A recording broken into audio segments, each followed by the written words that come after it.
Here is a sample Telugu kids story script written in conversational and narrative style, suitable for storytelling sessions or dramatization. తెలివైన మేక, the clever goat. అనగనగా ఒక అడవిలో ఓ మేక ఉండేది. ఒక్కరోజున అది అడవిలో మేతకెళ్ళింది. దారిలో కొంతవరకు వెళ్లగానే ఒక పెద్ద పులి దాన్ని చూసింది. పులి, ఏ మేకా, నువ్వు నా అడవిలోకి ఎలా వచ్చావు? నిన్నే నేను తినేస్తా. మేక, పులి రాజా, దయచేసి నన్ను ఇప్పుడు వదిలిపెట్టు. నాకు ఇంటికి వెళ్ళి నా పిల్లలకు పాలు తీసుకువెళ్ళాలి.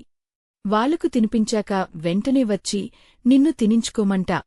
పులిదేనికి ఆలోచించకుండా మేకను వెళ్ళిపోయిపోవడానికి అనుమతి ఇచ్చింది. మేక ఇంటికి వెళ్లి బాలలకు పాలుతీసింది. తర్వాత మేక తిరిగి అడవిలోకి వచ్చింది. పులి ఆశ్చర్యపోయింది. ఓ మేకా, నువ్వు నిజంగా వచ్చావు. ఎంత నమ్మకంగా ఉన్నావు.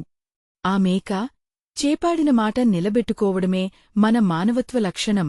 పులి రాజా. పులికి మేక వెనకటి నిజాయితీ నచ్చి దానిని వదిలిపెట్టింది. నీతి కథ సారాంశం: సత్యం వాద్రాని, నిశ్చలంగా ఉండాలి. నిజాయితీ ఉన్నవాడిని అందరూ గౌరవిస్తారు.